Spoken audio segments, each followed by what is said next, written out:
Will everyone please be seated?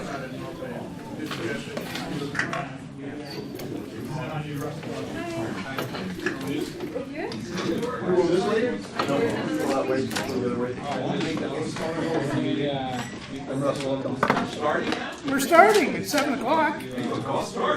I'm trying. Somebody keeps talking.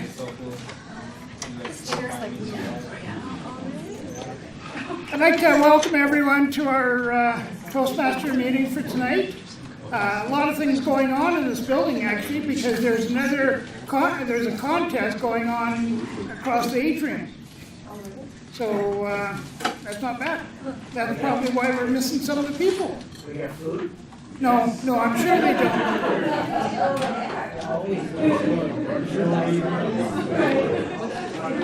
Could I ask everyone to either turn their phones off or on vibrate?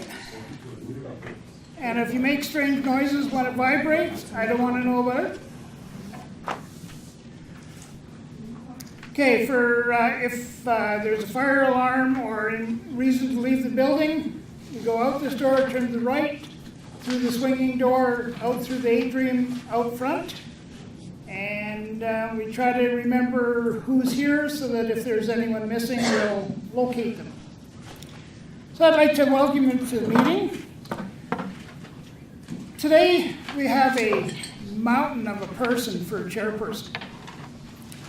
This person is so enthusiastic and energetic, it makes the Energizer Bunny look like a zombie. So with that, I would like to introduce our chairperson for this evening, Shelley Musfeld.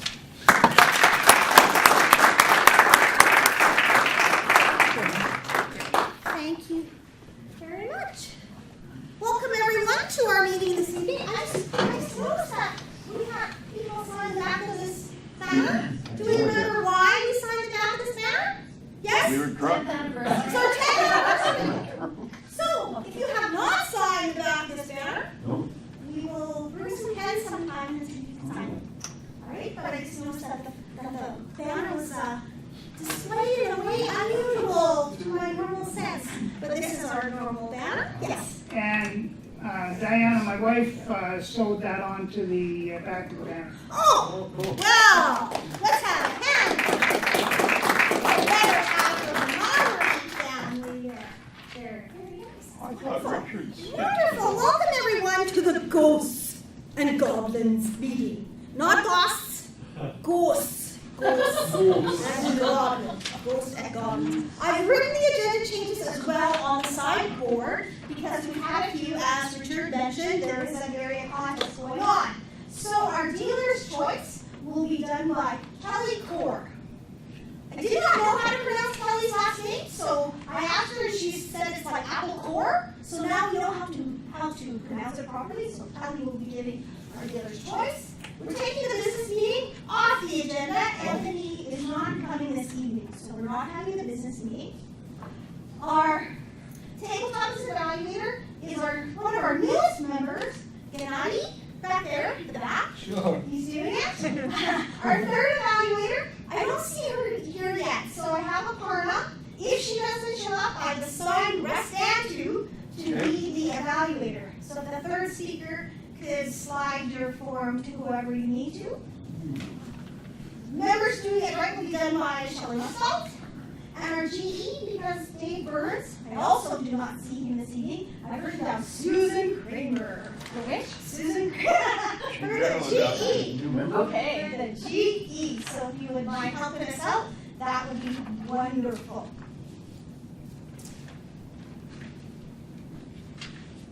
That's our changes to the agenda. I hope everyone got that. If you don't, we'll just go by those on the board as well. One of the great things about Toastmasters is it helps us build our vocabularies. So we'll have another one of our new members, Randy Moss. Am I pronouncing that correctly? Mouse. Just like the mouse by your computer. M-O-U-S. Mouse. M-A-U-S. Mouse. Just, it's German. Just like your computer But it is like mouse. mouse, like the little cute fuzzy rodent. There we go. We're learning a lot this evening. No ghosts or goblins. We're using the right pronunciation. Randy Mouse will be coming up to present our word of the day. Please welcome Randy. Thank you. And thank you for asking the pronunciation of my name. I appreciate that, Shelley. I consider myself fairly erudite and knowledgeable when it comes to vocabulary. This word was introduced to me and I had never heard it before.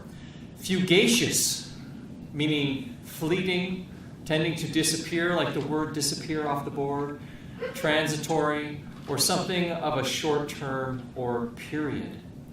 For instance, Gord has learned that hair is a fugacious part of his overall presence. That's not true. I have it in places.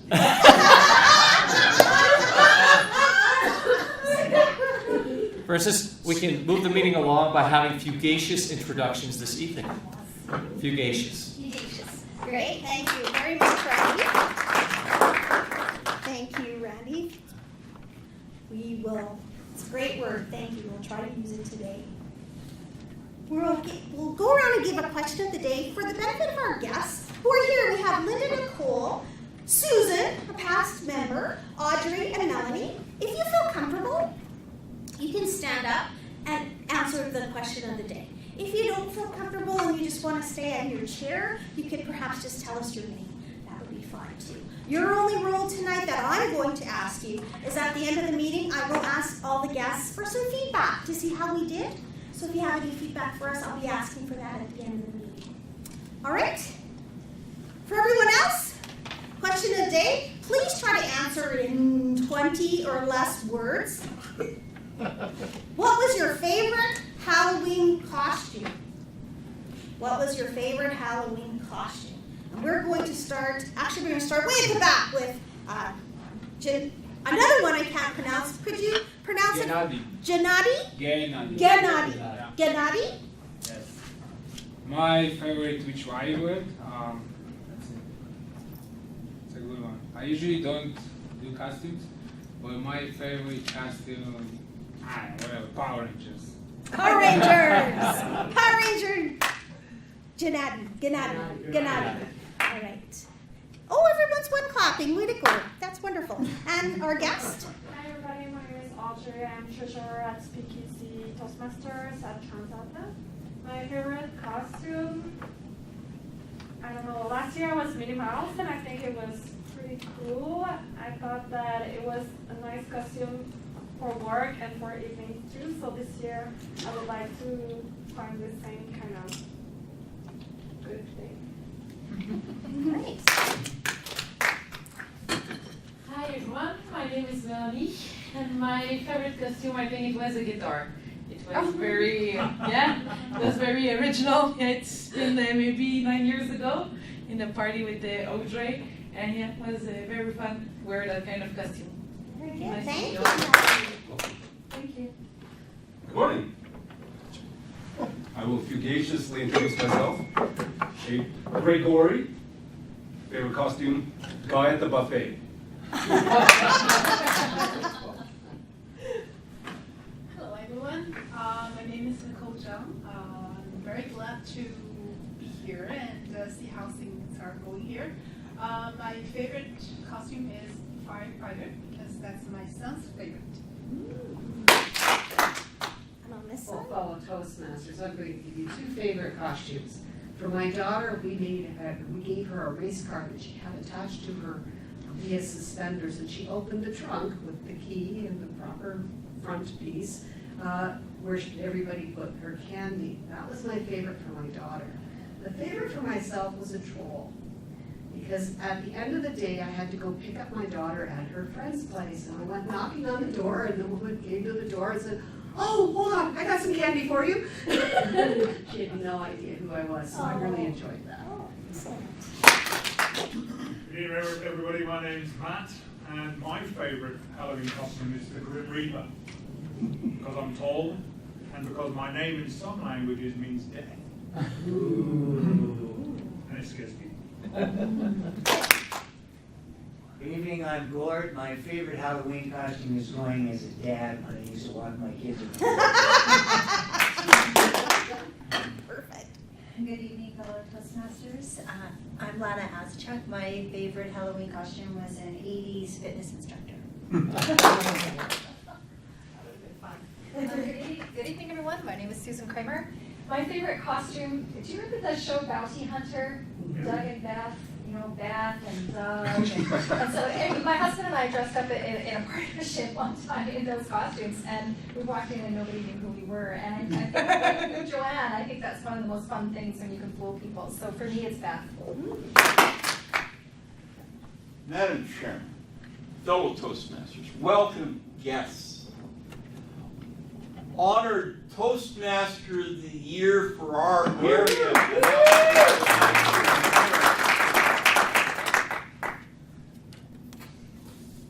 I have no fugacious way to explain my favorite costume.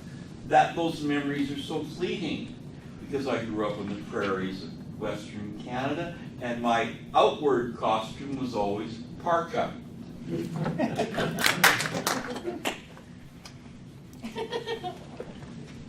Chairperson, fellow Toastmasters, my name is Richard. My favorite costume is, ta-da, scares people all the time. Madam Chairperson, fellow Toastmasters, most welcome guest, my name is Russ Dan too. Kill her, Mummy, kill her! Don't let her get away, Mummy! I won't, Jason. I won't. Friday the 13th, Jason. Hello, fellow Toastmasters and future MVP members. My favorite costume, I'm not very good with costumes. My best costume was last night at an area contest where I was Toastmaster, and I got to be Randrick the Bold, Fen Master of the Bow Valley Wildlings, as we were doing a Game of Thrones scene. Hello, fellow Toastmasters. My name is Linda. My favorite costume was Alien, because I love the pointy ears and the fun eyebrows, and I get to be from your race. Good evening. I am Kelly Core. One fugacious moment in my life was when I went as a gypsy, and I had written predictions that I gave to people, and they believed me and kept asking me to foretell them. Awesome. Awesome. Madam Chairperson, fellow Toastmasters, and especially our guests. Well, I never played Halloween, but today, my two youngest granddaughters came to the house and said they're going to be vampires. So, vampires it is. Excellent. And as introduced, my name's Shelley Musfeld, and I have some great costumes at home. I've been a lion. My favorite one is just the plain old black and white cow. I've been a cash cow, I've been cow art, I've been a cow pie, they're purple cows, so there's a lot of mileage with some of those costumes if you can be creative. So let's give us a round of applause. Excellent job, everyone. I was fugacious as I looked on my agenda, and I missed over one of the most important rules of our meeting, as other clubs don't do this rule at all. They might have an invocation or a joke, but we have a dealer's choice. And it's up to Kelly Cord to come up and give us an invocation thought or a presentarian idea. Please welcome to the front, Kelly Cord.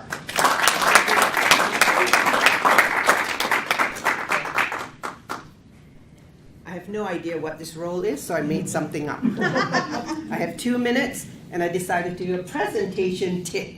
And one of the things that people are concerned about is using filler words like and, so, but.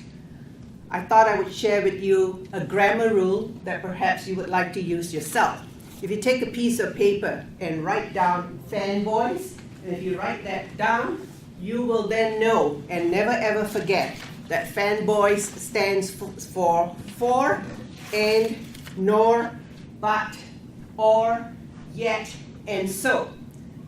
Those of you who have a tendency to start your sentences with a coordinating conjunction, fanboys, for, and, nor, but, or, yet, or so will get a call from the Queen of England, who will tell you that you are using this incorrectly. The role of a coordinating conjunction is to coordinate. It's like Beyonce. You got to put a ring on it. So you have I am hungry, comma, so I want cake, period. Therefore, you do not start your sentences with a fanboy. What can you start your sentences with? Batman. And that's called conjunctive adverbs.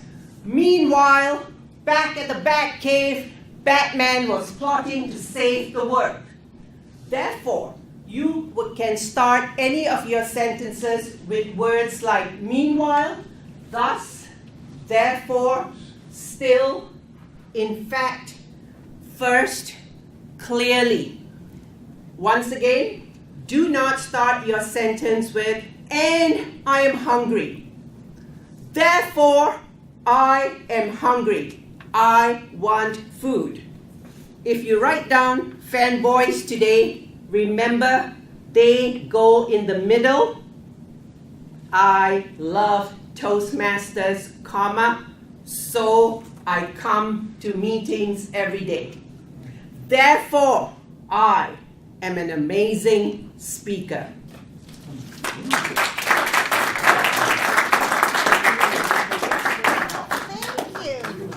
And since I saw so many people trying to write all of this down, I'll be presenting this to Richard Mowry, and perhaps he could email it to the group, and we'll all have this for our learning knowledge. So it was coordinating conjunction, and what was the other one?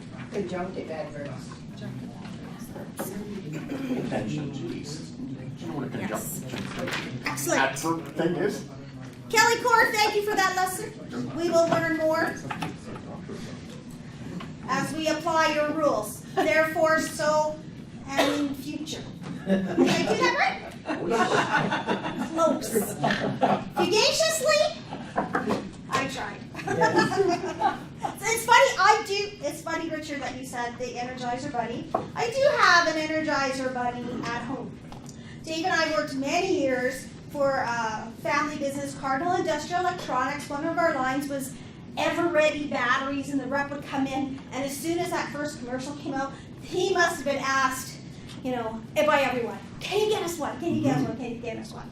They finally got us one for the whole building with 80 people, and then we had a raffle and Dave won it. So we still have that today, because I'm sure one day it might be worth something, maybe. I don't keep going and going. You guys are laughing. It's no good. It's no good. Boo! Ghosts and goblins. That's not really a ghost or a goblin. But thank you to the artwork. The ghosts were done by Joanne Smith, and the goblin was done by Joe, with the help from Randy. Technically, I was a technical advisor. He's a technical advisor, fugaciously helping me. You weren't the model? You weren't the model? For the benefit of our guests, we have two sections of our meetings. We have formal speeches, then we have the informal speaking. We will now turn to our formal part of our meeting. Mark Kolke did remind us that Susan Kramer, yes, congratulations, was nominated. No, won the Area Toastmaster of the Year. But let's look at the other people in our club that also won. Mark Kolke won for Area 23 for this club for the PR. Roger Sutherland won Table Topics. He's going on. Our president, Anthony Sani, won for Evaluation, so he's going on. Did I miss anything else? Well, the Rookie of the Year was from another club. And the rookie will eventually be joining our club. That's all I'll state right now, that we're going to get that rookie into our club. With that, I'll bring up our new distinguished Toastmasters to our rank. Please welcome Mark Kolke to be our Toastmaster. Thank you, Shelley. We have 3 speakers tonight. Do they want the lectern? Yes or no? Yes? Yes? Who's our third speaker? You want this? I have a prop there, that's why it's.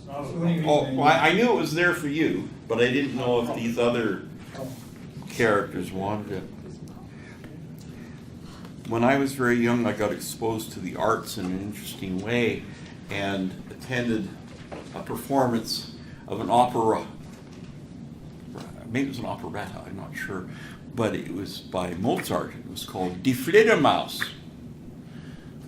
Die Fledermaus was a butterfly with flappy wings.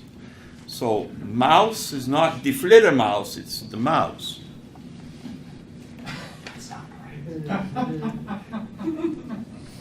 I was just trying to be fugacious.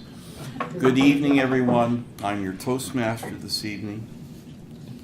It is my pleasure to run this part of the meeting, and I'll begin with calling upon the evaluator for our first speaker. Our first speaker is Roger Sutherland. His evaluator is Grigori. And for those of you who are guests, that's not on his birth certificate or driver's license. His name is Abraham George. Abraham, would you please tell us what you're looking for in your evaluation? Roger is on his journey. He has selected dynamic leadership as the path in the Pathways program. This is project number 2. It's called evaluation and feedback. On this agenda, there's a number 1 after that, and I don't know what that means. This is project number 2. And he's supposed to present a speech on any topic. I don't have the form to fill out. Lana, would you pull that up? So just form. Yeah. So I don't have that form. So what I did was I talked to Roger and I asked him, what do you want me to evaluate you on, Roger? And he gave me 2 fugacious objectives.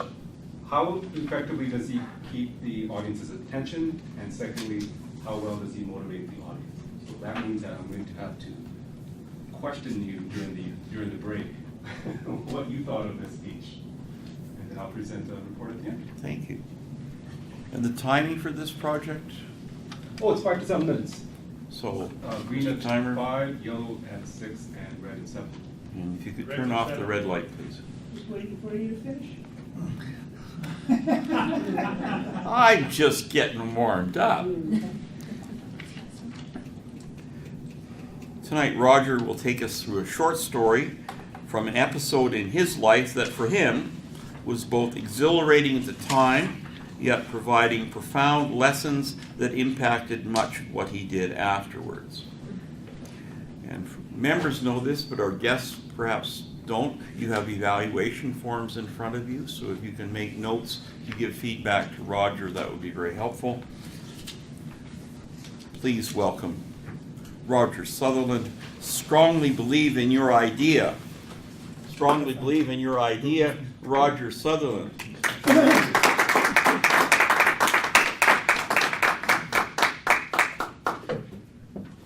Mr. Toastmaster, fellow Toastmasters, and especially our honored guest. Tonight I'm going to share with you how an idea I had as a young man sparked a dream that mushroomed into a beautiful reality. One evening, I went to a very large and special club for a special event. And with my broken fingers, 2 broken fingers, in a split, I parked my car in the distance and waded my way through many of the parked cars headed to the club. And the music was simply alluring.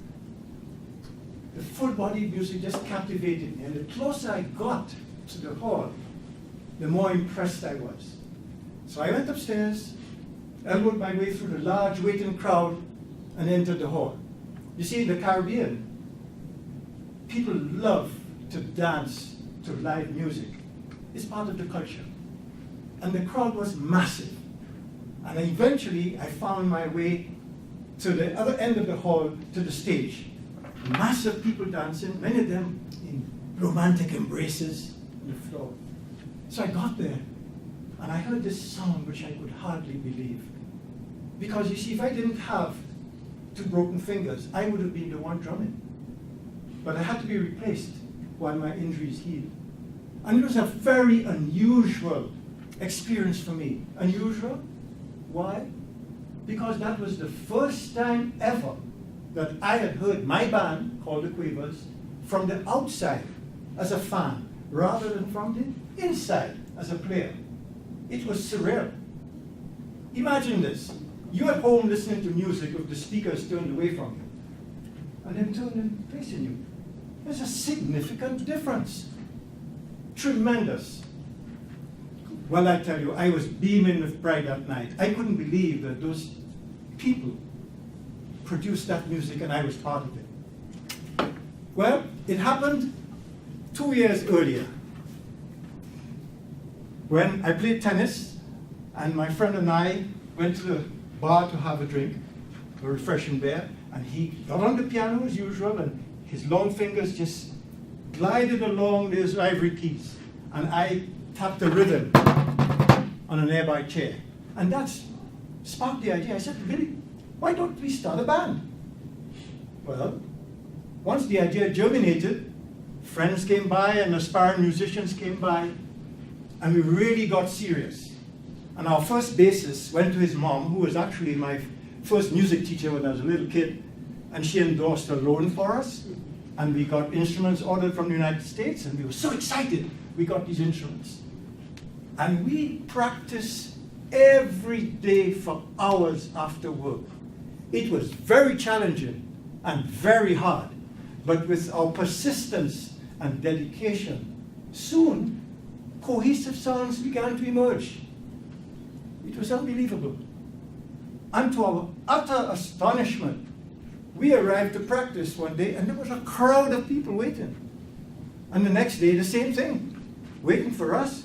Then we realized that we may be onto something special. Soon enough, they trampled the garden, and all the roses were gone, and we were booted out. We had to find an alternative venue.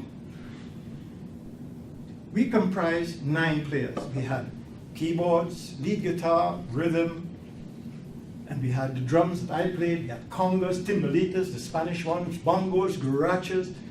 And we took popular music and rearranged it into the dance genre, into different beats like ska, which is a predecessor to reggae, and Latin. We played songs like Perfidia, if you know that one, it's beautiful. And it was just incredible. And it was so exhilarating for me, sitting on my drums. And as I went from the snare to the tom-toms and back to the snare and tapped the rhythm on the cymbal, it was an unbelievable and indescribable feeling. We were young and naive then, and many times we showed up at a venue and there was recording instruments recording our music without our permission or knowledge. Well, sadly, we never entered the recording studio. We did do 2 short tours. We backed a top British singer, and we played alongside many Caribbean bands, like the Merrymen of Barbados and others. It was just fantastic.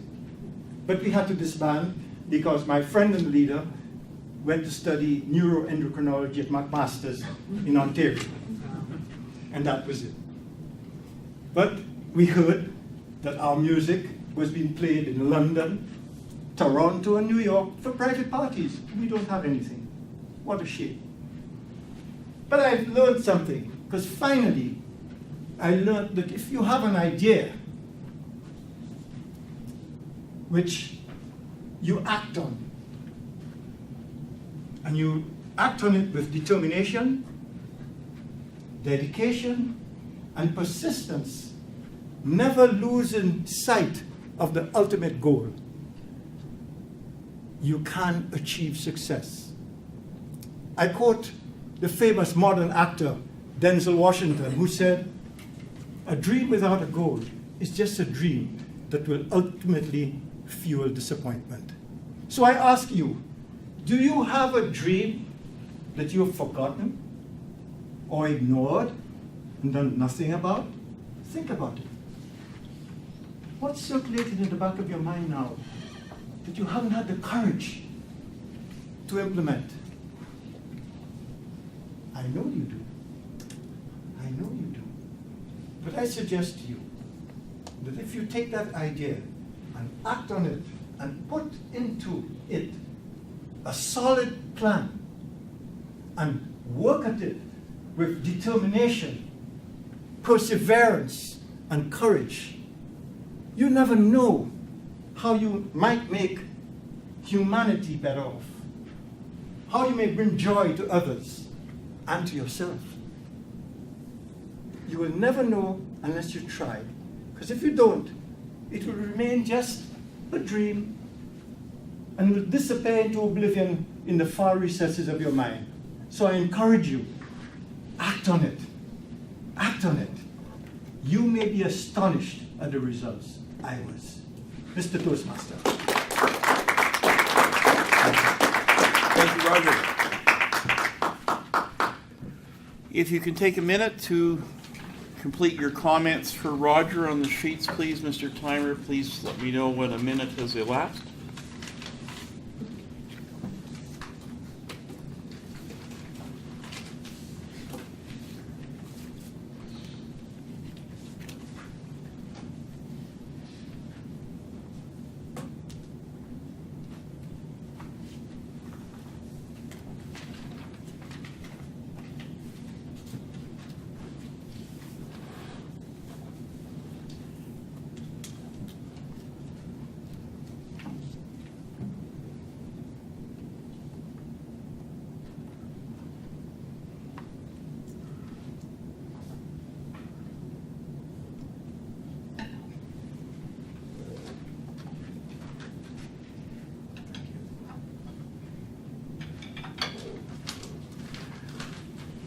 Before I introduce our next speaker, I'd like to ask his evaluator, Lana, if she can tell us what she's going to be evaluating for tonight.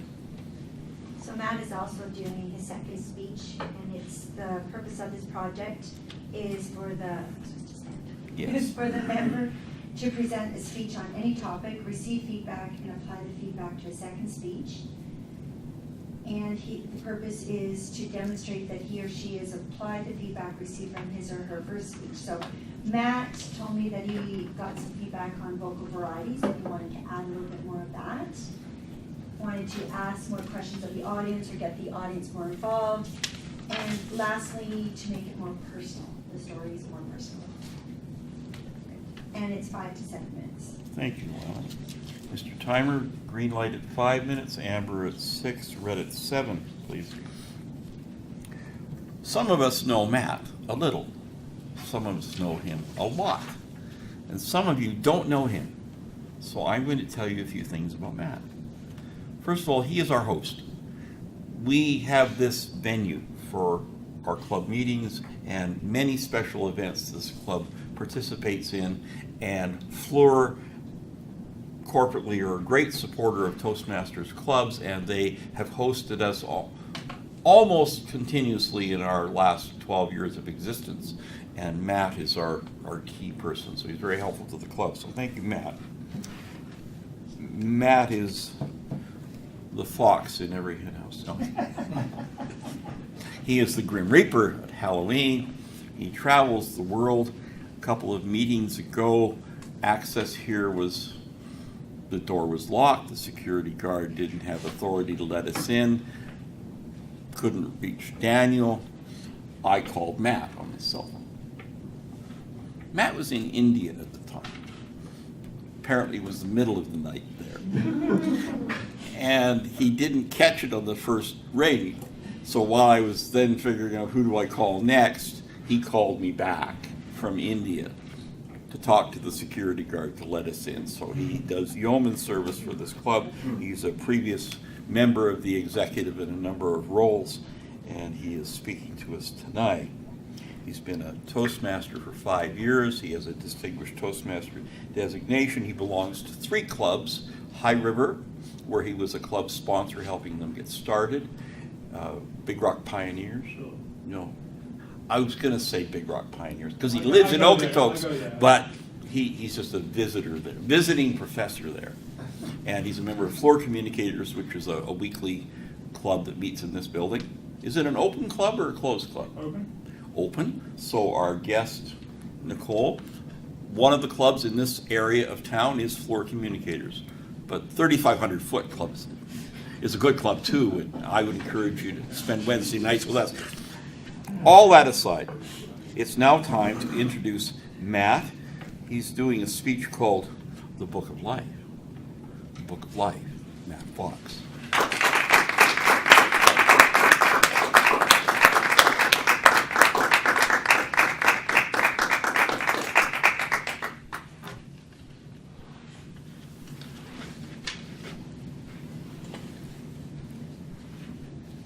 Do you have one of these? This is mine. It's quite big, isn't it? Old, worn out, tattered, rather like myself, I suppose. And it appears to be half full, or should I say, only half read. This is my book of life. What does yours look like? You don't actually have to have one, of course, and maybe it's more metaphorical than physical. But your book of life contains your experiences, your memories, the good times and the bad, the laughter and the tears. And I hope you have many more pages left to fill. Our lives can be so fugacious. As I open the first few pages of my book, I see my childhood, born third of 4, in England. Nothing out of the ordinary there. But then the pages start to fill with colour, as my father gets a job in the University of the South Pacific. A period of 8 years are written. No TV, no need for TV. I was on a tropical island, barefoot and loving it. What magical experiences they were. But what's this? Dark pages in my book. Oh yeah. That was the passing of my mother when I was only 5 years old. Those dark times are hard to rise from, but they are pages from within my book. We move back to England when I'm 11, and I start to play sport. Cricket, rugby, football, basketball, of course, basketball. Making friends and adding moments of colour to my book. But there they are again, those dark pages. You see, I had a South Pacific accent, and the bullies began to circle like vultures around their prey. Always the good times blended with the bad. As I continue to skim through the pages, some wonderful memories pop out. I travel to Canada, of course. I meet a beautiful woman. Her name is Marilyn. Now I'm looking down the aisle at her as we share our special day. The birth of my children, Caitlin and Felicity, they sparkle amongst the pages. I see my father's 80th birthday celebrations last year. Family holidays, living and working in the Middle East, music recitals, graduations. My pages are vibrant and full. Do I notice the scattering of darkness amongst them? I did. My father's serious cycling accident, my daughter's knee injury when she was only 17 years old, stress at work, stress at home. But it's those moments of colour, those sparks of magic. They stand out for me like a beacon. Have I got you thinking? Do you remember your own childhood? I should hope so. But what stands out for you? What is making you smile right now?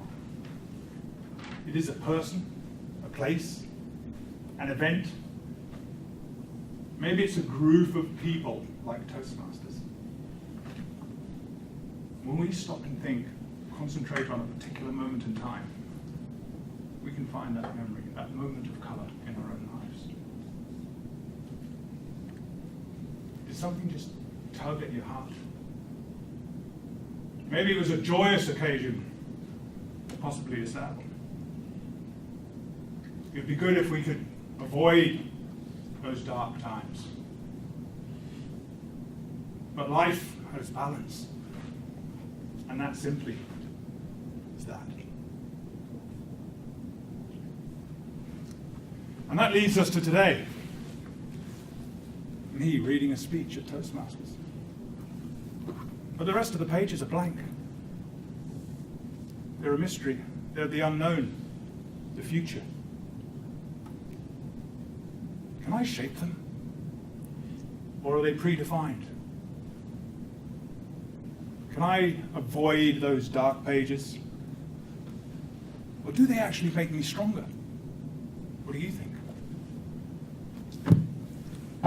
There's a saying I like. It's by Reinhold Niebuhr. God grant me the serenity to accept the things I cannot change, the courage to change the things I can, and the wisdom to know the difference. And to me, that's key. Those blank pages, they're not written yet. And it's up to me, it's up to us to add the color. So what am I saying? We are the sum of our experiences, our memories, the good times and the bad. And yes, there are some dark pages in there. And yes, sometimes we can't define what's going to happen to us. But we have choices. We have choices on how to fill those blank pages. Will you join me? Pick up your pen, start writing, and add moments of colour to your own book of life. Mr. Tesson.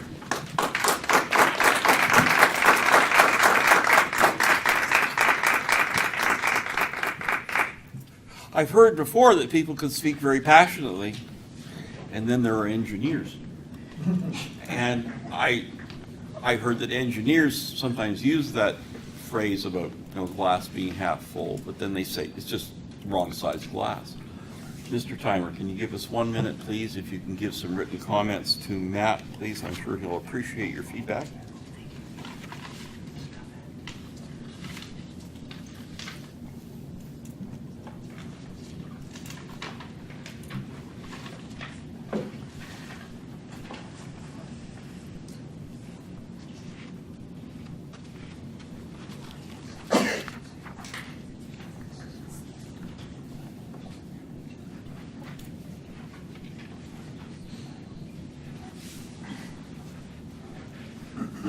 We have folders that will pass around, so you can give your feedback, sheets for speaker number 1, speaker number 2, and later speaker number 3.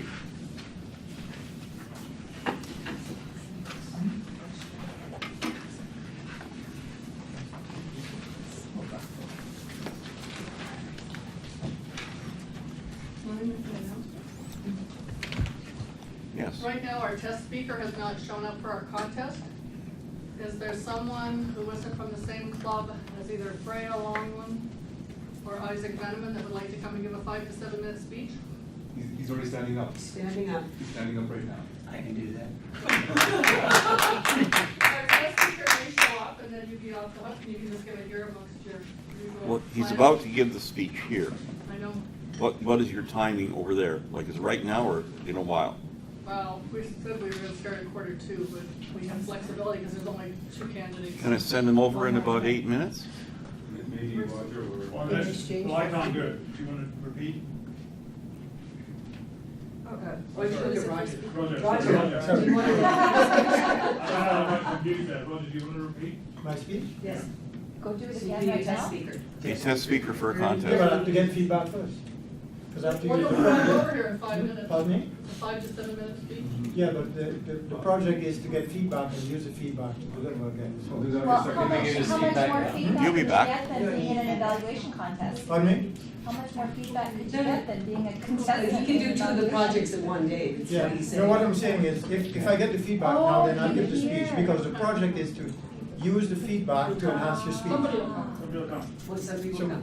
Okay, and Ron may show up. Oh, so that's good. How much food do you have? Do it. I'm just getting rather nervous over there in the chair, so. Yeah, just a second. Whoever goes, you cannot give your exact speech you gave because it is an area contest. It's only the second level of competing, and your speeches are way too good to be in that area contest. So you're gonna have to make some, not obvious, but some slight Oh, sorry, I misunderstood. You didn't go and do it over there. If you do it over there, It's on right now. Yes, you, Yeah, yes. put it on You have to bring it down. Don't be amazing.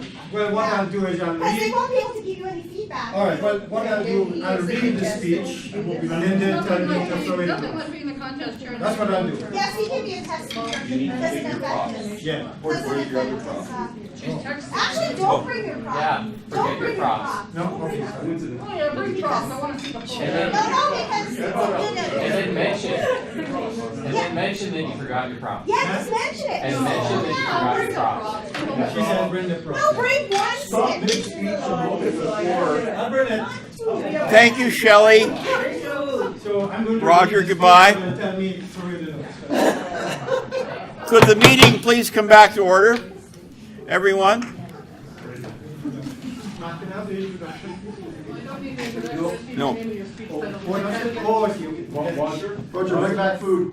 Roger, don't tell them which project and which path. Okay, all right.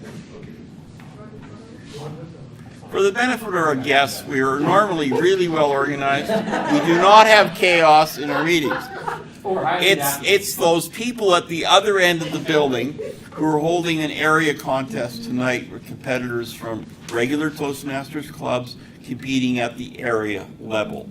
So that process there for, I think Nicole's probably the only one of our guests who doesn't know how things work in Toastmasters. So we have contests semi-annually. We've already had ours for our club and at our area, but it's a different area that are using the venue here. And they have evaluation contestants. You'll hear some evaluations later on in this meeting, and they are competing. So they have to watch, make notes, and later come back one at a time into the room to give their evaluation of a speaker that they've never heard before. Their speaker hasn't shown up, so they borrowed our Roger. So we'll now move on to our next speaker. I barely know this man, but I'll introduce him anyway. But first, I need his evaluator, who is not Aparna, Russ. Roger's over there. There are some perfect heads in the room. The others are covered with hair. Russ, would you please tell us what you're evaluating for? Mr. Toastmaster, ladies and gentlemen, Gord is speaking from the Presentation Mastery manual. He's giving speech number 2 tonight. This is the first part where he'll be presenting. He will have an evaluation, and then he's going to do the speech again at a later time and take some of those suggestions and see how much better it becomes. So as the evaluator, you need to know this. The member completing the project has spent time researching a topic. He may be speaking about a new topic or a known topic on a deeper level. He will present a well-organized, well-delivered speech. It may be humorous, informational, or any style that he chooses. The speech content and style should work well together. This project is not a report on the content of the researching and presenting project. And it's 5 to 7 minutes, Mr. Timer. And you have the title? I do. I've known Gord for about a year. He attended an event that we were putting on in the rotunda of this building for Toastmasters around Calgary to come. We had Lance Miller in attendance. We were putting on a big show, and our club was the host. And in the audience that night was a guy named Gord Grant. Well, it was an afternoon, it was Saturday. And that's when we met, and he indicated he wanted to join MVP, but he hadn't completed his competent communicator designation yet. He was one speech away from that, so to qualify to join our club. And you hear that all the time. And they never, he showed up. And he has distinguished himself so far as an able member in this club in all the disciplines. So much am I impressed that I've teamed up with him in a new adventure. If you go to wecoachsales.com, a little commercial for us, wecoachsales.com, you'll find me and some of my friends. He's one of my friends. He's a coach by day, an athlete by avocation, and a handsome bald man. So, Gord's speech tonight is entitled Value. Please welcome Gord Grant. Value.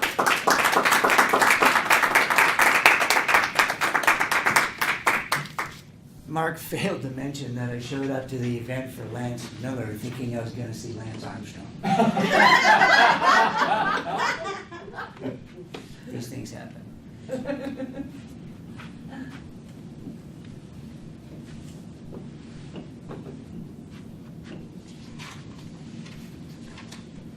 Value. Toastmaster, fellow Toastmasters, and honored guests. The word value can mean different things to different people in different contexts at different times. It's probably very easy for you to answer the question if I was to say, what is a good value? Or what do you value? Let's try the first one. What is a good value? Most of us would assume that that's quite simple. That's where the benefit we get is bigger than the price we paid for it. It could be a product, it could be a service, it could be almost anything that we decide to use. But if I was to ask you, what are your values? That's a little more difficult for you to answer, because now you're using both analytical thinking and you're using emotional thinking. And you need to combine those two. So what are your values usually causes people a little stutter. They have to think about what their values really are, what they really value. When you get into looking at values, it could be a couple of different things. On an analytics side, if I was to ask Roger what does he value, he might say, I really value the car I own because it gets me through the snow so I can go to work. And in that same conversation, he might say, you know, I was just thinking what I truly value, though, is the love and support that I get from my partner. So the term, what do you value, could go a bunch of different ways. And for the number of people in this room, there will be a different response to that based on your own experience. Now, where does sentimental value fit into all of this?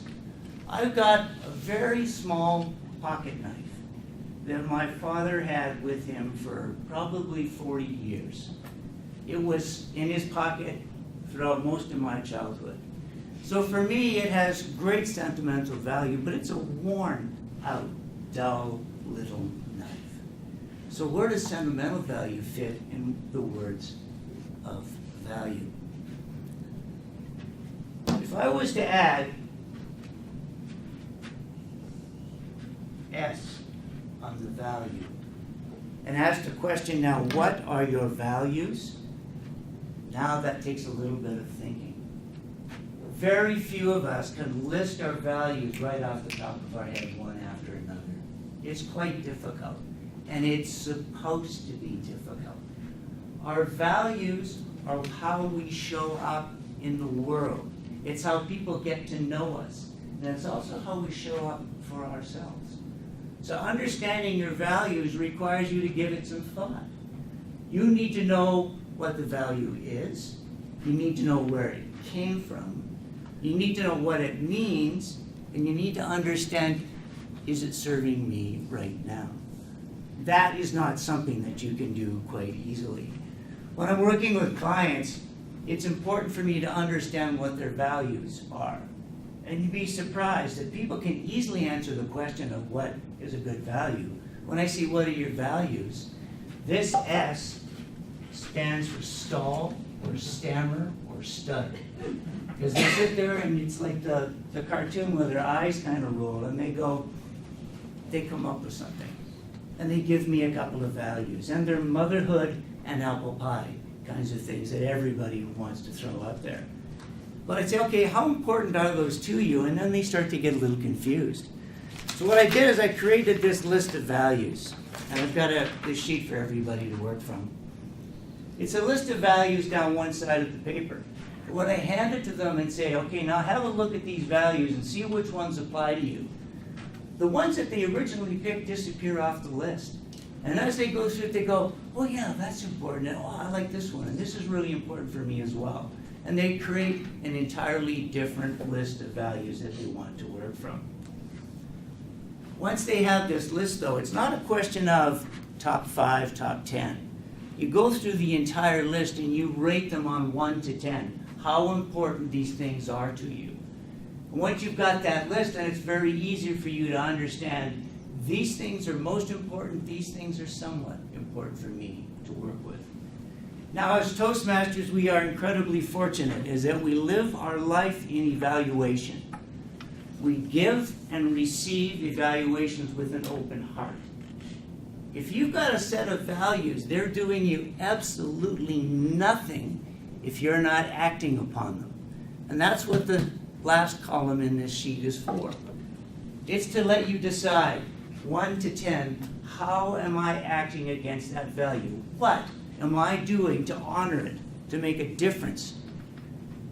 Once you've got those values in place, then you can work with them. This isn't a one and done activity. When you look at this sheet, it isn't something you go, okay, these are my values and I never have to worry about it again. I want you to photocopy this thing. I want you to use it in your weekly plan or your monthly plan at the very latest. Because if you don't know what you're trying to achieve by the actions you're doing every week and what values you're applying, you are going to get confused. In every day and in every week, we're going to run into some kind of disturbance, some kind of distraction, something that makes us uncomfortable. If you get to that kind of that icky feeling you have in your stomach when something just doesn't seem right, and your stomach, your gut is trying to tell you that it's not perfect, this is an opportunity to pull that sheet out and look at your values. I will guarantee that there is a value that you are not properly honoring, or you have a value conflict. If honesty and family are two things that you might hold dear, and the sales rep has to bend the truth a little bit on sale in order to get the commission that she needs in order to feed her family, now you've got a value conflict. You did what you had to do, and if you don't have this sheet, it's very easy for that situation to become a story. And that rationalization that you had about, I kind of weaseled out a little bit, I tried to get a good value on my values, and I weaseled it a little bit, well, now I'm not feeling very strong as a result of that. If you know what you've done, you can correct it. You'll know better next time. But if you let that story go on and on and on, it becomes part of your truth. And then all of a sudden, you're stepping farther and farther away from your values. So Toastmasters, we're in an enviable position. Take the sheet, evaluate what you're doing, and I guarantee that it will make what you're trying to accomplish far more easy. Toastmasters.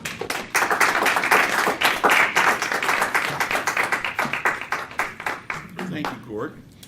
Now, did I understand correctly, you have copies of this to I spread do, around yeah. for everybody? Yeah. Wonderful. So maybe you can do that at the break. And again, if you can make comments for Gord, that will help him, I'm sure. And we can pass around the folder for the comment sheets.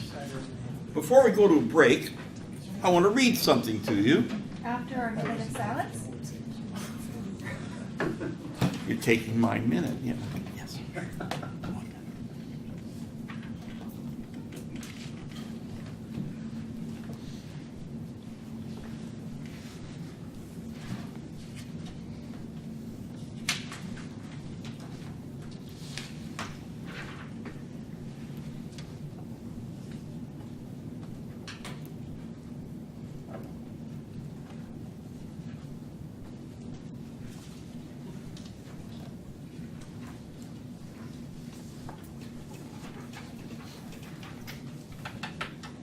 Minute's up, so I get to talk now. I came across something the other day that somebody sent me about 15 years ago that really stood out, and I saved it, I printed it, I put it away, and as those things often do, you mislay them. And when you come across them again, it's kind of like magic. So I wanted to share this with you. It's by a writer named Laura Esquivel. It's from a book called Swift as Desire, and it's translated from the original Spanish. And I don't know if any of you know who Laura Esquivel is, or if you've ever seen a book, Swift as Desire. But you may have seen a movie based on a novel she wrote called Like Water for Chocolate. Anybody remember Like Water for Chocolate? Well, this is the writer who created that. The interesting thing about the communication process is that in one way or another it allows us to express the words that come from within us. Whether they are written, spoken, or sung, they fly through space charged with the echoes of all the other voices that have preceded them.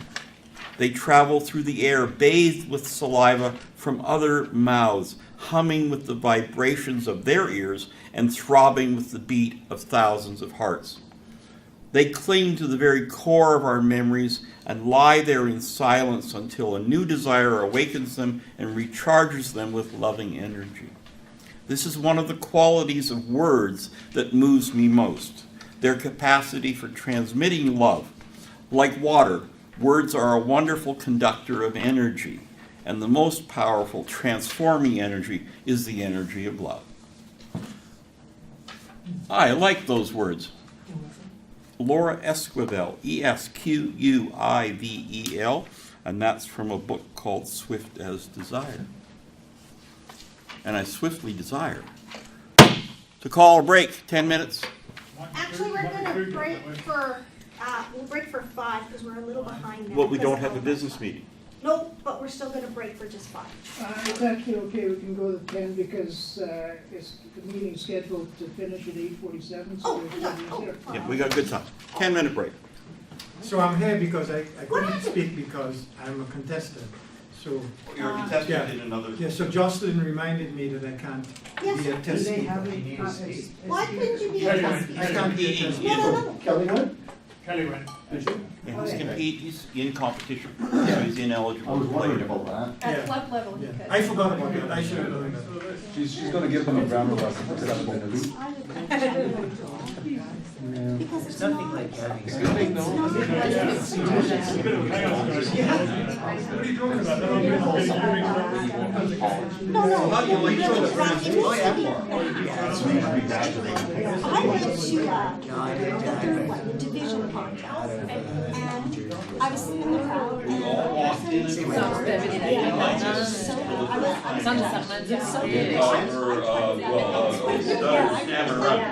and then last year down my work pick, There are many explanations in my talk. And then I thought that was right down at we make tons of Would you write down for Roger? I said you got two signs on this side. And that's the only reason I have Yeah. Did you travel? And as a quiz master, likewise, I got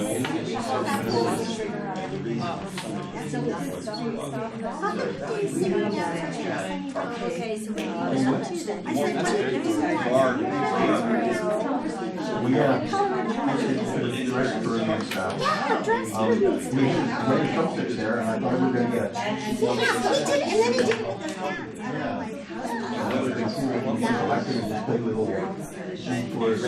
did you Whereabouts in your house? I like the, I said at the beginning, I like the word sparked and mushroom. I like that, those two words. Okay, sounds good. And where do you want to introduce it?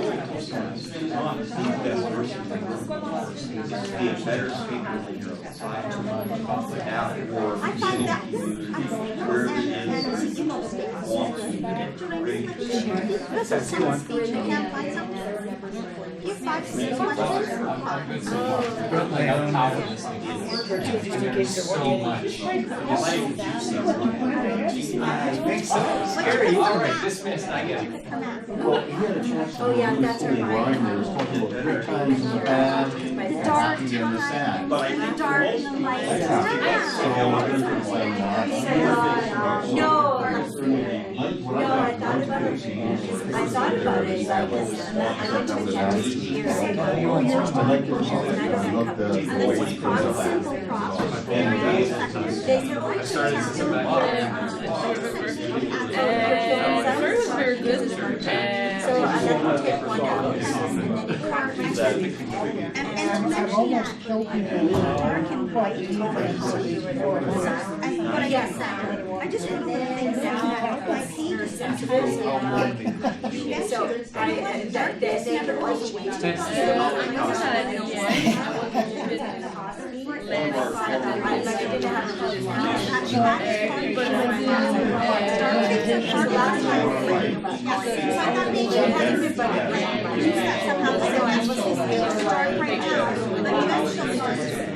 At the end, maybe the confusion is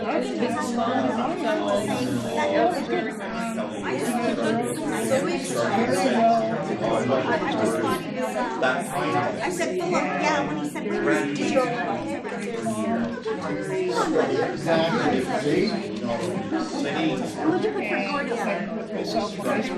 Well, that'll prove it by saying.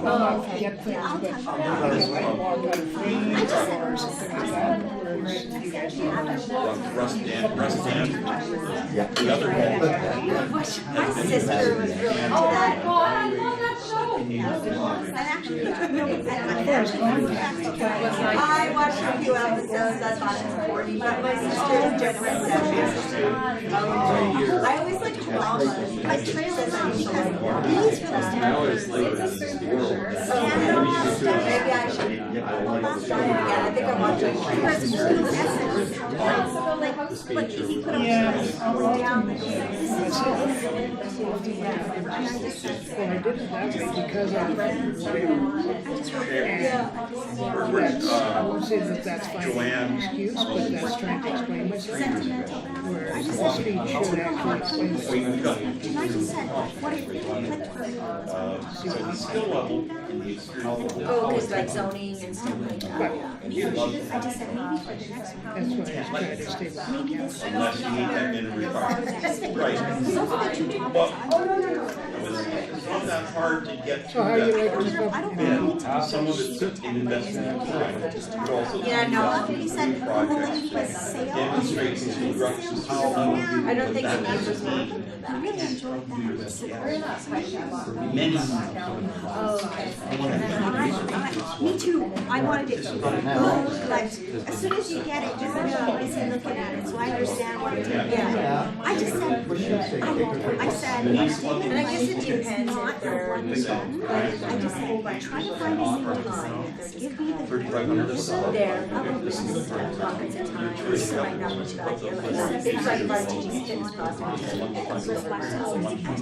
why I was asking. Oh, yeah. I find it very similar, and especially when I'm recording all of this, because I'm trying to see the second or third time. And sometimes when I record us or Anthony or they're there for a purpose. So some of it, I get some of it by us. And this started in September. He was a transfer to the presentation. I think he's, I think he's an expert. I think he's Like, so, Yeah, that was quite a We'll start concluding at the end. Oh, wow. Use the lights. Oh, wow. Yeah. That would be lovely. Need extra time or you need to tack Yeah, no, I actually, like, I joined Toastmasters in 2010. I forget what year, it might have been 13. I hadn't finished my CC. The outdoor furniture. And suddenly I needed to finish my CC in order to get it presented at the area at the conference. Yeah, sure. So I did like 3 speeches in 3 weeks. And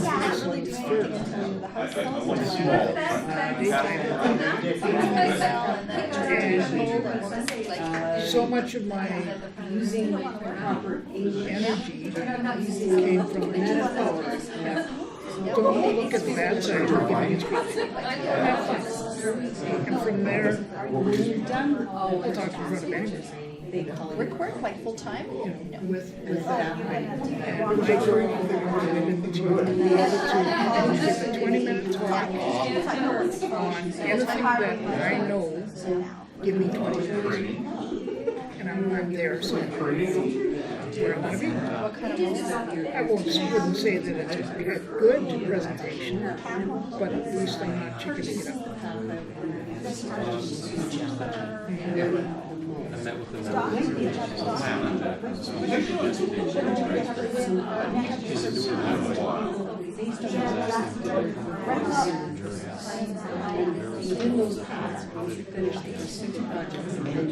He gave up a meeting conversation. Your work is on.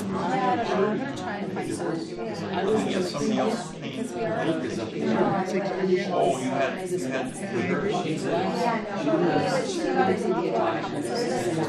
days, 2 weeks ahead. She's got some messages she's got to in her mind. The way that they make Because she money. presents me. Yeah, it's the self-taught Accessories and add-ons. Yeah. Trainers talk about. Fun things like that. I'm not a nightclub guy. I'm not a gambler. I gotta go on. No, I'm not in the club at all. It's just I'm actually on vacation with my friend.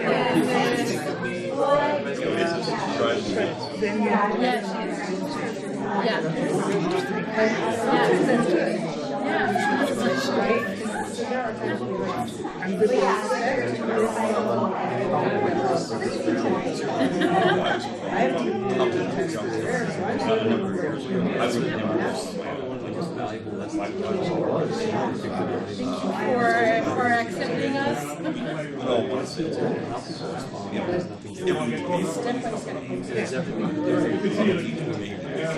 you have no real control over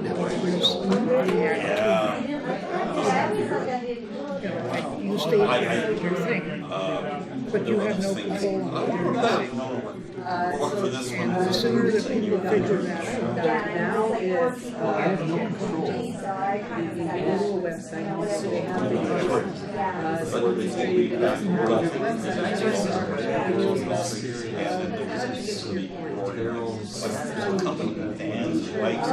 They showed up, we're wearing shorts outside freezing.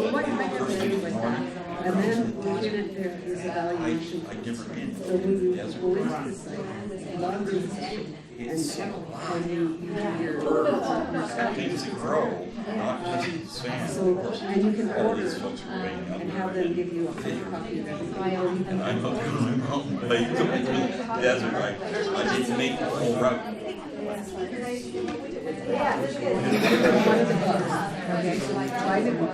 So what causes you?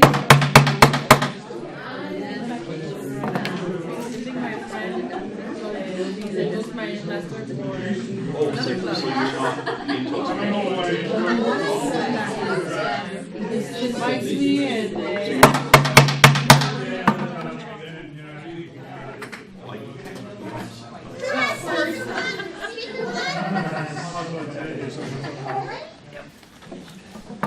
Welcome back, everyone, on the 11 or 12 or whatever 13-minute break. I'd like to hand the meeting back to our chairperson, who's running around. So, welcome back, Shelley. Thank you very much.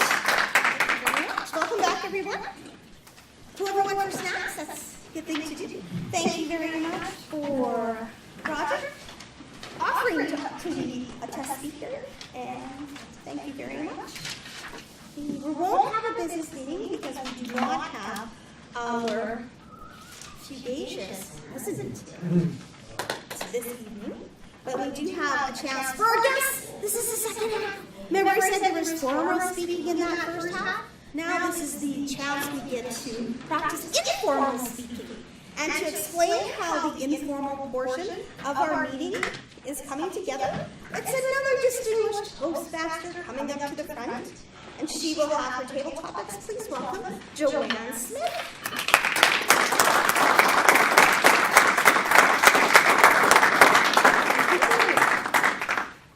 I have a few questions, and I think it's going to be fun because, of course, sort of the theme of haunting and ghosts and Halloween. So our table topics today will follow that theme. Now, for those that don't know what table topics are impromptu speaking. It's about being asked a question. I'm going to let the audience put up their hand if they want to answer the question, and I will select someone from the audience to speak. Our guests, if you wish to do this, put up your hand when the question comes, and we will be happy, absolutely thrilled if you take on the challenge. The timing, for those that don't know, is 1 to 2 minutes. So the lights over here, you will see a green light at 1 minute, a yellow at 1.5, and a red at 2. And when you see that red light, try and stop speaking. Because if you're in a contest, 2.5 minutes, you'd be disqualified. So we try and get practice on knowing when that 2.5 minutes is about to occur. Now, at table topics, we want to have an introduction, a body, usually with 3 points, and a conclusion. So are you ready to begin? Yes. Wow, that was really ghostly-like. I want to hear something a little stronger than that, please. Hooray! Our first question. If you were a ghost, who would you haunt? If you were a ghost, who would you haunt? And it looks like it's going to have to be Mark because he's the only one that put up his hand. So please welcome Mark Falk.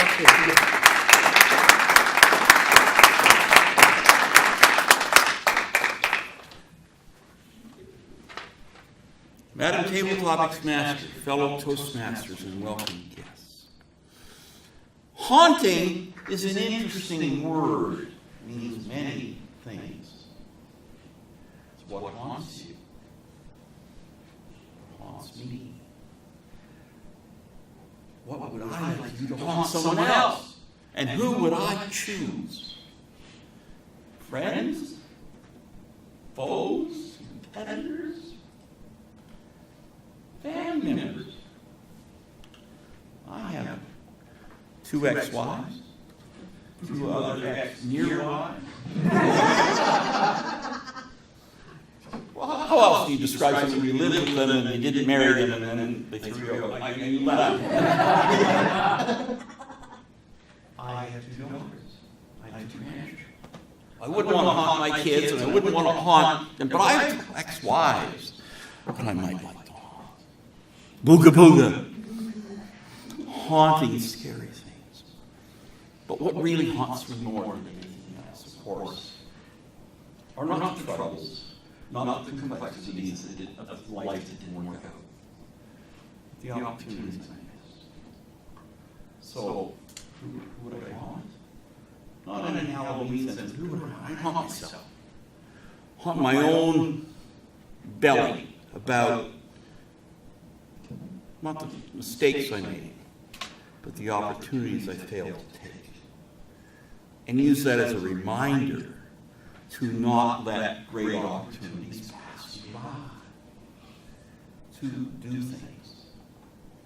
And I was reminded earlier this evening, something that isn't just a poem by Reinhold Niebuhr, but it is also known as the Serenity Prayer, which is the mantra of alcoholics in Alcoholics Anonymous, a little club my dad joined when I was 5. Because he was an alcoholic, and so am I. God grant me the serenity to accept the things I cannot change, the courage to change the things I can, and the wisdom to know the difference. I'll haunt myself with that. Madam Tabletop.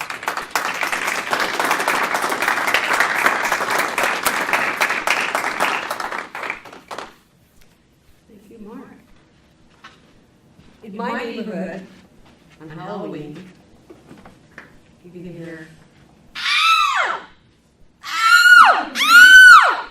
depending on where you're standing, it can be north of me, it can be south of me, or it can be in front of my own house. I'm going to ask, what scares you?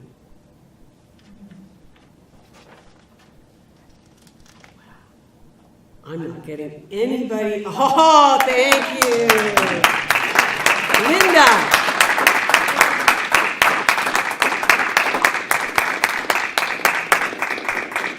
Linda, what scares you?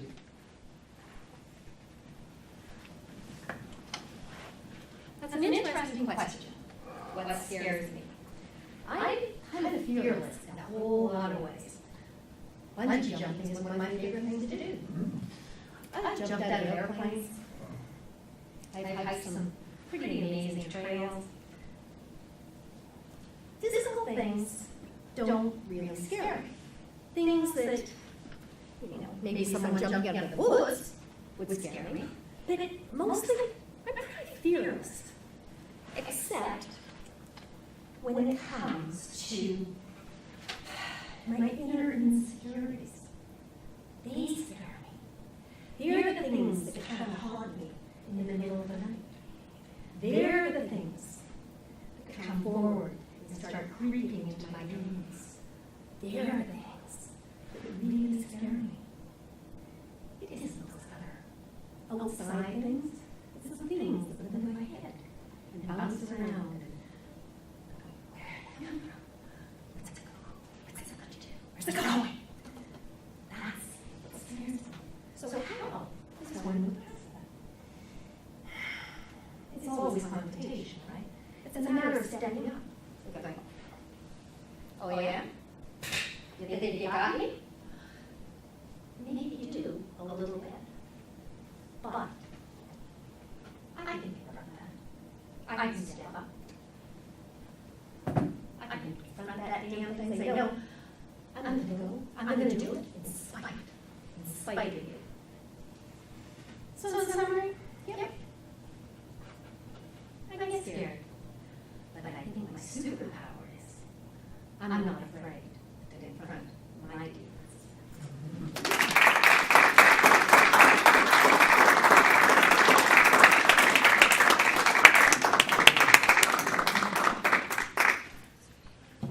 Speaking of demons, I would like the next speaker to tell us about the movie that scared them the most.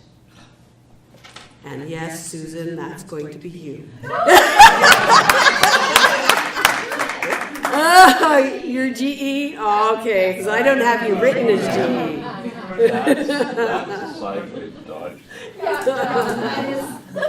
I didn't have you written as GE. Okay, so tell us the movie that scares you the most. And it looks like Matt's going to do it.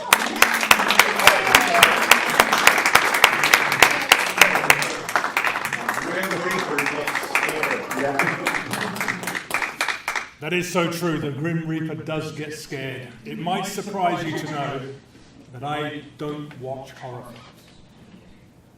Given an opportunity to watch any kind of film at all, I'll watch documentaries, I'll watch everything, I will not watch horror films. Why? Because they scare me.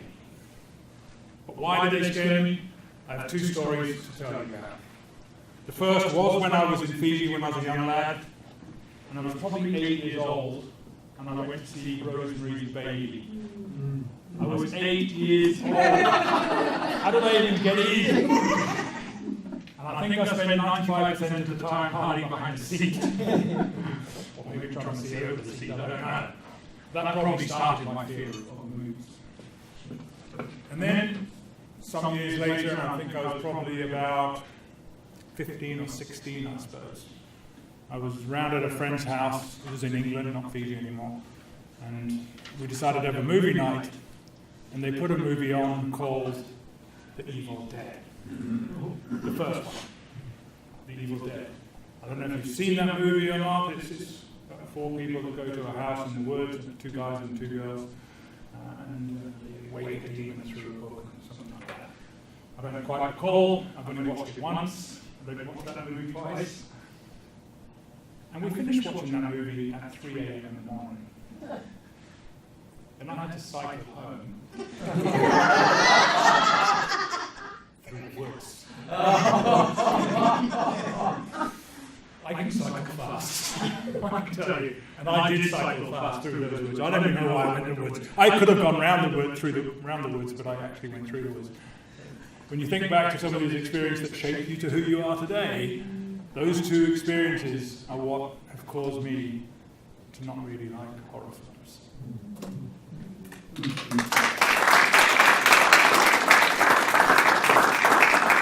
Can I do one more? Mr. Clymer? That's all right. Well, I'm going to let everyone think about this. And maybe some other time, share. Do you believe in ghosts? I can tell you, May 22nd, 1981, changed my ideas on whether or not I believe in ghosts. Back to the show. Okay, well, we want to hear that.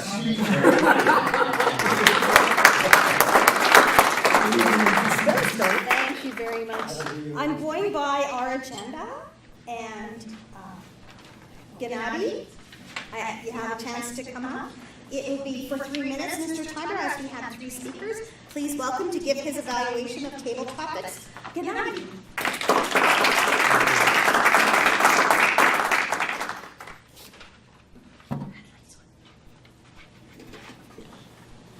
Okay, so 3 great table topic speeches together.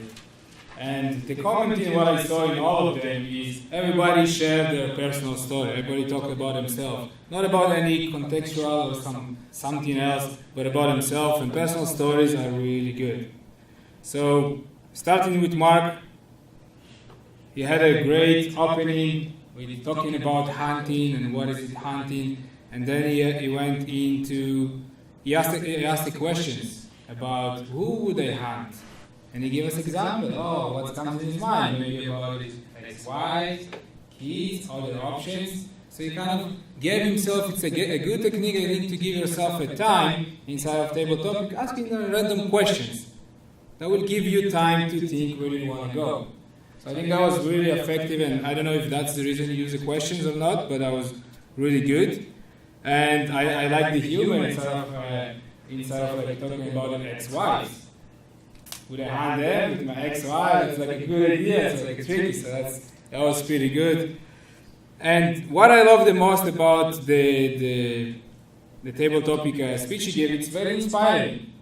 If he had those 2 minutes and he found a way to inspire us with telling about, I will learn from my mistakes, I will hunt myself to not do those mistakes again. And he finished with a good quote that had been used before in one of the speeches. One thing I couldn't find a lot what to improve, but one thing at the end, you were like holding for the last 15 seconds to the podium. So maybe that would be one thing to finish like open and more with open body language to everyone instead of just holding here. But overall, great ending, great structure, great job. Second speaker was Linda, right? Linda. Same thing, I found like you had a great opening the questions, which is a very good thing again to buy some time if you don't know where you're going to go with that, with the answer. I find one of the very interesting, what engaged me a lot was the vocal variety you had. And not just the vocal variety, the emotions inside the vocal variety. There was this, I don't know how to do it right now, but it's yeah, there was some emotion in the vocal variety. It wasn't just like talking louder and talking quieter, like there was something inside of the tone of the voice. So I really like that, that's engaged me a lot. One thing I noticed to improve is at some point you were talking to sideways, talking to the ceiling. So I know maybe you didn't know what to say or what to do, but it was just try to maybe take a moment and stop and then talk to us, looking at us. So we will feel like you're talking to us and not to the side. Let me see what else here. And yeah, great message again, sharing about your experiences, that you are fearless inside of doing stuff like jumping, doing bungee jumping from the planes, and then being very vulnerable and authentic with us. That's powerful. Thank you for sharing. And that's already Matt. Matt, personal story about your childhood. I really like how you added the humor there, instead of like painting us a picture when it's like after watching the crazy like scary movie driving at 3 a.m. but on a bicycle at night. Like I could imagine how scary it would be, like looking around and just like just trying cycles very fast. But yeah, very strong presence, started right away, went into your point, into your message, didn't think much, like very confident. I like the humor, I like the personal story. To improve, I didn't find anything. I was just not, yeah. But yeah, everybody, good job. That's it, thank you.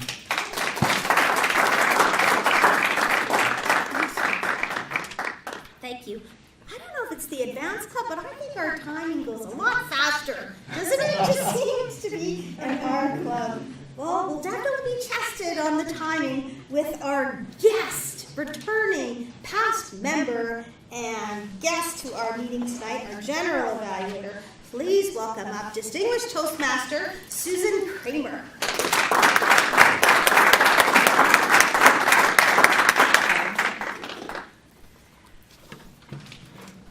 Okay, this part of the meeting isn't conducted just by me. There are others that will be helping me. And the way that we'll do this is we'll start with Abraham George Gregory, who is going to give an evaluation of our first speaker tonight. And our first speaker was Roger Sutherland. So please join me in welcoming Abraham.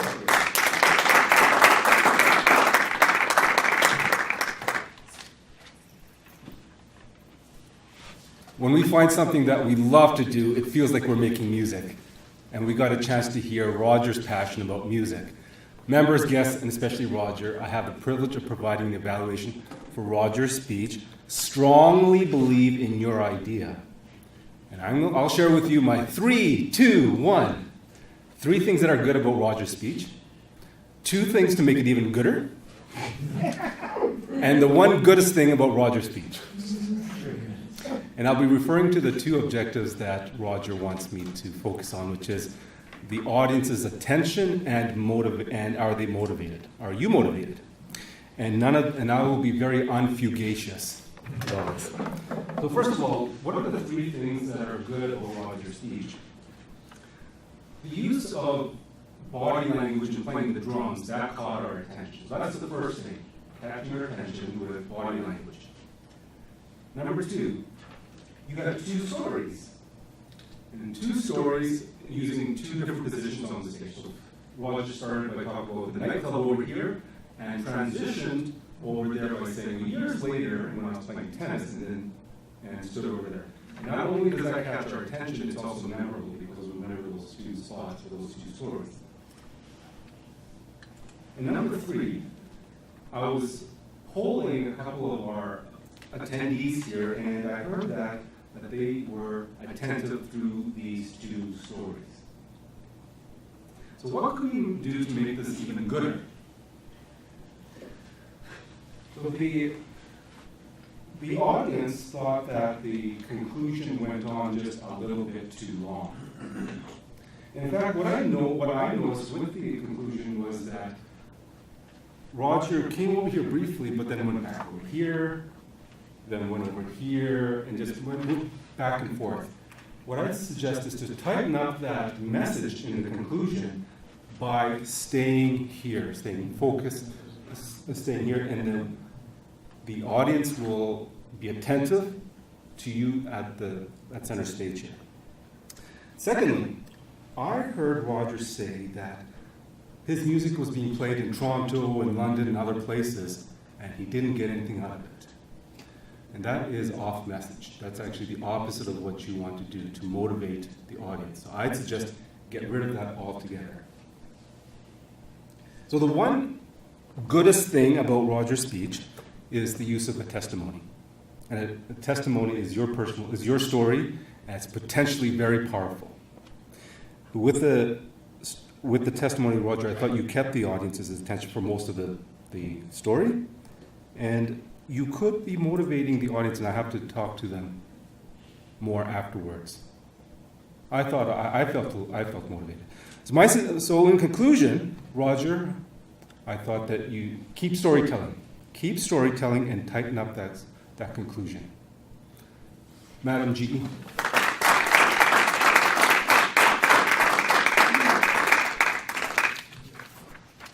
Okay, and keeping along with this pattern, we'll move along to evaluator number 2, who is Alana Azachuk. Thank you, Azachuk. And she will be evaluating our second speaker, who was Mark Holpe. Matt Fox. Matt Fox. Mark introduced him. Matt Fox. Sorry, Book of Life.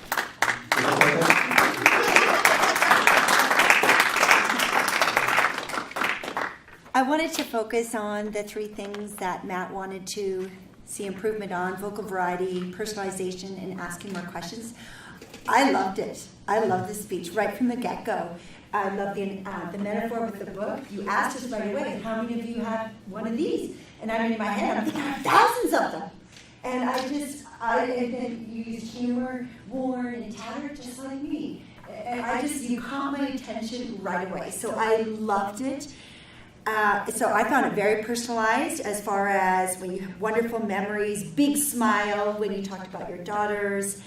I like some of the words you used too, like sparkle, word color, things like that were in there. So I like some of the words that you used through there, dark moments. As far as vocal variety, just going back to some of those words, I felt like when you used the word sparkle, I felt like it could have been bigger. And there was a couple other words that I felt like you could have spoke louder. Vibrant.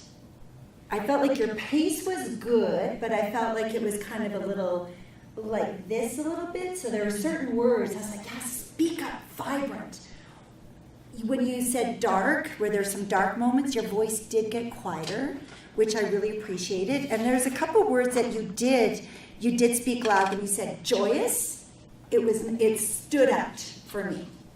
And then another word that you used was avoid, and it got loud. So definitely I saw some changes in there that was later in the speech. At the beginning, I felt like it was just a little bit more like this, and there were some words that I thought could have spoke to me a little bit more. I thought you asked, I loved all the little personal stories that you had with your daughters, your dad, the passing of your mom, your dad's 80th birthday, all of those things. I liked also how what is making you smile? I thought you personalized it really great for us as well. What is making you smile right now? I really thought about that, and I loved the ending. These pages are blank. Like, I just loved how you just is this your book? Don't forget it. And I really liked how you went to the end and like, these pages are blank. And I just thought that was so awesome. Like, I just thought this whole use of the book throughout was just an amazing prop, and how you included us in that journey. What is my story? what is your story? So I loved it. I thought the only thing that I thought I could maybe see a little bit of improvement on is just emphasizing certain words a little bit more. But overall, well done. You kept my attention from the get-go. Like, it was just phenomenal for me anyways. So.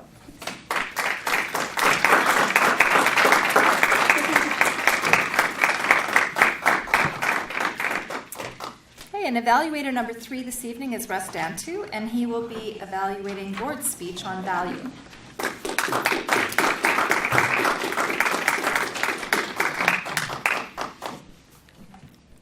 Madam General Evaluator, ladies and gentlemen, and my friend Gord. Gord, I was worried that you weren't going to give me anything to help you out tonight. You were going along so smoothly, and I was like, oh, come on, give me something, give me something. I was struggling for a while there. As far as your presentation style, you were very confident up here. I knew you were an expert as soon as you started getting into your subject. You worked the room well, you had good eye contact, you opened up with a rhetorical question, which I thought was effective, because right away we're thinking and everything. I loved your pocket story, a pocket knife anecdote. I wish it would have gone a little bit more, given us a little bit more history of when you got it from your dad and what you've used it for and how much it means to you. But I like the way you showed the contrast. Great value to you, doesn't really have any value to anybody else. So I thought that was effective when you were showing the different sides. So you had good examples throughout. There were a few areas, though, that I really think you could have had way more audience participation, which was one of the areas that I was to mark you on tonight. So there was a few things. First off, I would have had your word value on the board before. You could just gone up, turn it around. I think that would have been more effective than you actually writing out the word and everything like that. I think there was an opportunity for audience participation. You could have said, shout out some values to me. What do you think of when I say value?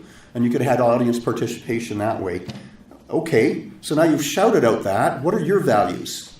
What do you value? And then just have the audience more into it. And I know it's hard with a short 5 to 7 minute speech, but it was one of the things that you were supposed to. The other thing is you had fabulous alliteration with your S on values, except for I missed part of it. And it's like, I wanted to write them down and I couldn't. And it's like, why isn't he writing them on the board for me? Why isn't he sharing it again? Because it was, to me, it was very important. And it was also a place where I could see there was a few smiles as well. And it was like you could have played on that to get a little more humor in the presentation with it. So I thought that would have been really good. One more thing as well was you teased us with this list. Well, why didn't we get the list? I wanted the list. I wanted the list. Either maybe you could have had it ahead of time where it was face down in front of us, do not turn over. So we could only turn it over, and maybe you could say, have a look at the list quickly, scan down it, and pick your biggest value on there. Or just something like that for some more audience participation. And then I'm not sure if you looked at the red light or not, but your ending seemed just a little bit abrupt. You had this great message for us, and it was very intriguing throughout, and I'm not sure what you could do with it, but just a little stronger call to action, or give us that homework and say, now, when you come back and see me next meeting, I'd love to see those sheets filled out, and I want to know what you're going to do with them, or something like that, just to give us a call to action. But it was a very intriguing speech. You're definitely an expert on the subject, and I hope I'm here to see your revised speech. Thank you.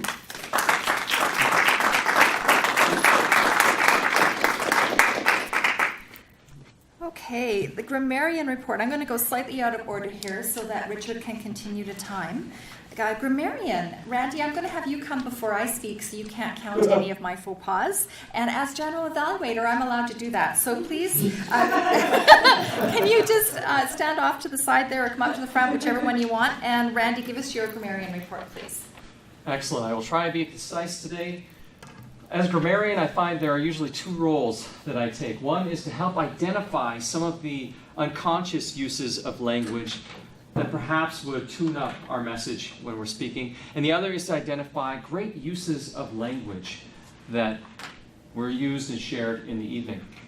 So I'll start first and thank Kelly Kaur. I appreciate what she shared about coordinating conjunctives, because I used that a lot today in my feedback. Shelley, one you know, one but ah. Mark, and, a number of ands, and I. Abraham, for you it was more restarts. You start and then restart in a short period. Also, I'll point out the obvious, good, gooder, goodest. Extra points. Roger, but with. So at the beginning of your sentences, but with, and to, and as I, but we, but I. Not in the middle of two thoughts, usually at the beginning of one thought. Alana, and it, and I just. Not necessarily a bad thing, but you really like those two words. Matt, and that leads us to today, and to me, but why? Russ, so as the, for you it was more thinking into everything like that. Gord, now where does, now that takes, and one gotta. Joanne, 4 restarts. Gennady, you mentioned with talking about when we might say talking about. We would just drop the with. Yes, so that is kind of that piece of feedback. Very quickly, some great uses of language. It was a very rich evening for my ears. Yeah. I liked the rookie will eventually be joining our club. The full-bodied music captivated me. Fingers glided along the ivory keys. The pages started to fill with color. My children sparkle among the pages. Our values are supposed to be difficult. We live our life in evaluation. We give and receive feedback with an open heart. And pretty much everything from Laura Esquivel was phenomenal. Creeping into my dreams, the ideas that bounce around in my head. And when we find something we love to do, like Toastmasters, it feels like we're making music.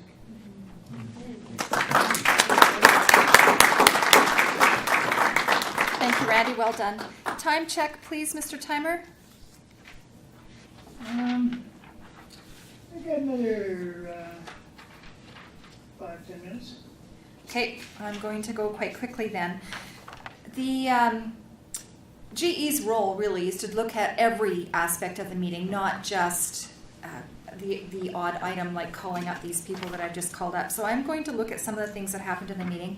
It's been a while since I've been here, so it's interesting to have had that break and then come back and see.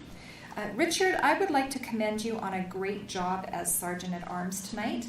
You've really improved in your speaking and your confidence, and it's just lovely to see. The only suggestion I would have for you is I would suggest that this table be turned in the opposite direction so the skinny end is here. I did notice a number of speakers tonight that ran into this corner. Not so much this corner, because I don't know why we don't like this side of the stage. We really only like this side of the stage.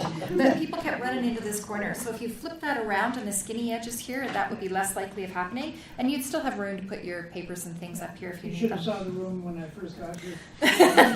Yeah, and that to me is really personal because I'm a bruiser. And Dave will look at my legs and he'll go, "What?" And I'll go, "I don't know." I walk into stuff and I'm constantly bruised. Shelley, as chair, I liked the way that you handled the agenda changes tonight, and pointing out the banner was really well done. The 20 words or less, I don't know why that's so hard for this club, but everybody likes to tell their little story. I totally loved the question of the day. It was on theme, and I liked how you checked your name pronunciations. The only thing I would watch is that there was the odd time where you used the lectern almost as an opportunity to talk about whatever you want to talk about today, and it may not necessarily have been on theme. And that was something that is probably about the only piece of feedback I have for Mr. Kolke tonight as well.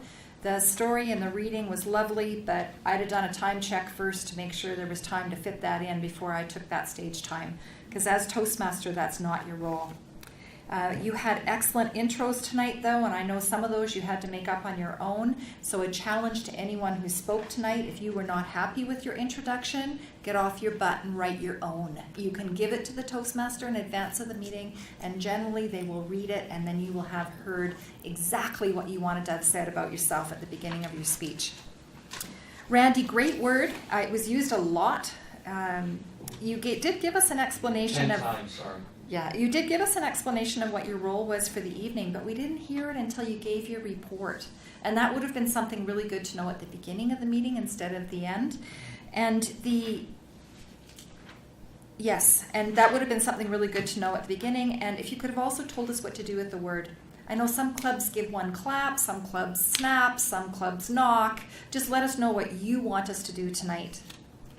Kelly, excellent presentarian tip. I've heard this already tonight, but I'm just going to reiterate. I loved it. I'm a grammar freak, but I loved it.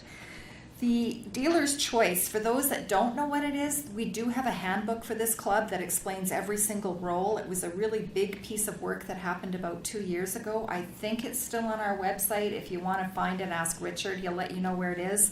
But just do a little double check there before you take on a role that you're not familiar with, and then you won't have any need for concern. Mark, I talked about the reading already. Everything else I thought was superb in the way you executed your role tonight, though. Toastmaster.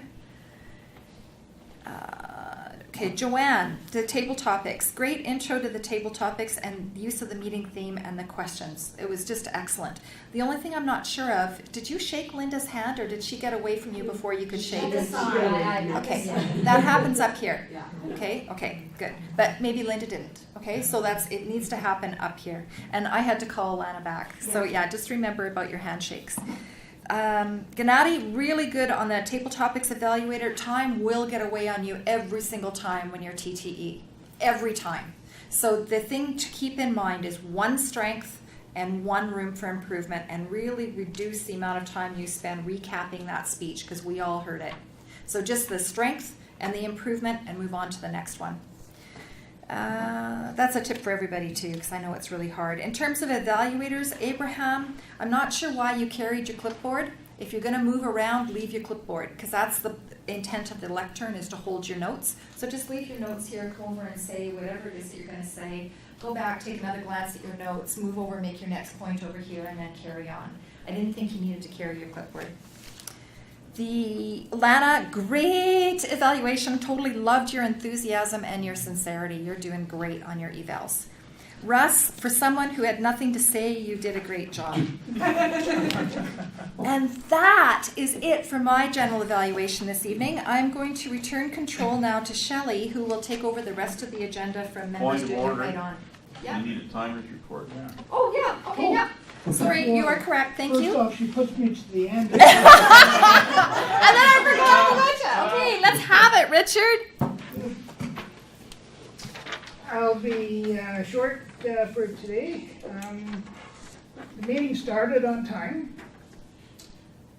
Shelley's introduction and whatnot was approximately 15-ish minutes total, including the question of the day. Mark's introduction of the speakers, it's down here as 1 minute, but I'm thinking I might change that to about 15. He was averaging about 3 minutes for his introductions. There was a 5-minute interruption for the finding of a speaker. Let's see, for speakers, Roger, your speech was 7 minutes, 13 seconds. Matt, yours was 6:54. And Gord, yours was 7 minutes, 40 seconds. So you would have been disqualified.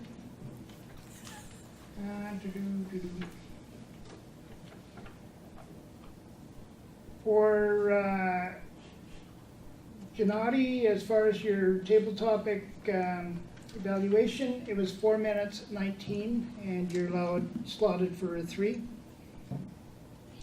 And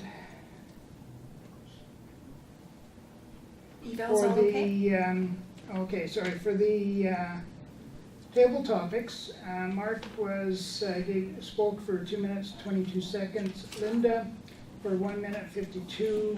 And Matt was yours 2 minutes even. For the evaluators, Abraham, yours was 3 minutes, 18 seconds. And Lana, yours was 3 minutes, 2 seconds. And Russ, yours was 3 minutes and 20. And that would be my report. Thank you very much. And now I'll return control to Shelley. Thank you. Thank you very much. Thank you very much.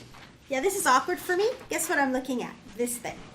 Right? This is just that's why I'm all over the place here. It's uncomfortable for people who are not tall enough because this is right here. It's really, for me, it annoys me.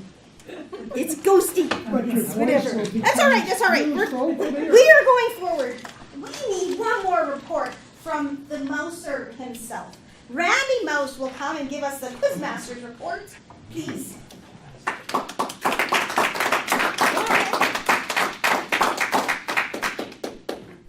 Susan just yelled at us. Oh, thank you. Oh, yes, yes. I wasn't yelling. I can do yelling. Point of order. What was the name of Roger's band? Quavers? Quivers. Oh, wow, yeah. Quavers? Waiters. Yeah.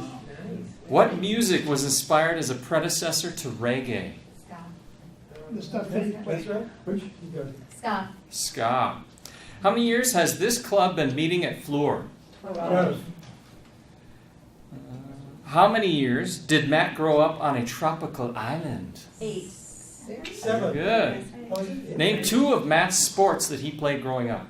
Cricket, football, rugby, basketball. All right, you told the truth about that, right? Yes. Okay. Who drew the ghosts on the board? Shelley and No, the ghosts were not drawn by Shelley. Joanne was the ghost. Who drew the ghosts? Joanne. Fantastic. All right, this one we'll see how people, if I got this right. What 2 aspects of a person align when you are discussing value? Oh. Gord, you should know this. I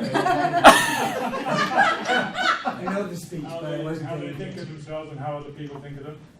Analytical and emotional. I guess that didn't work. What does the S in value stand for? Stammer. Stutter. Stammer, stutter, and Stall. stall. Yep. Who will Mark haunt in his next life? Or himself. Himself. His belly, to be specific. What movie did Matt watch before having to bike home through the woods at 3 a.m.? Evil Dead. Fantastic. Those are the- Thank you, Mr. Quizmaster. Well done. Quizmaster.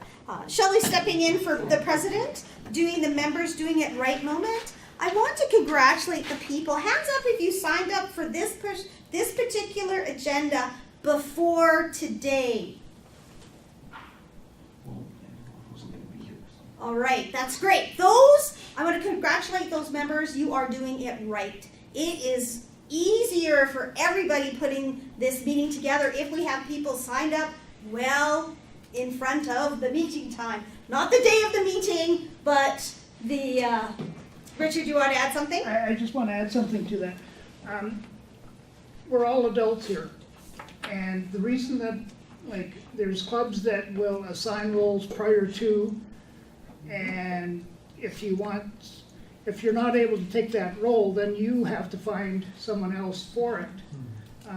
I'm not a big fan of that, and that's why I leave the meeting open for members to to sign up for a role and then go through and accept it.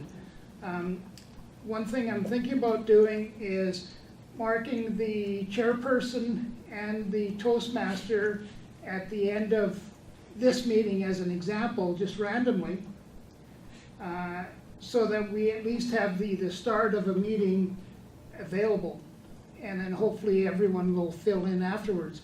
but the sooner you can get in and sign up for a role, it just makes things, the worrying goes right down to nothing when you do that. Thank you. Excellent, thank you, Richard. That's great. And the members who were voluntold tonight to take on a role, I'd also say you are doing things correctly as well. Heads off to you. Thank you, Richard, for being our timer videographer tonight.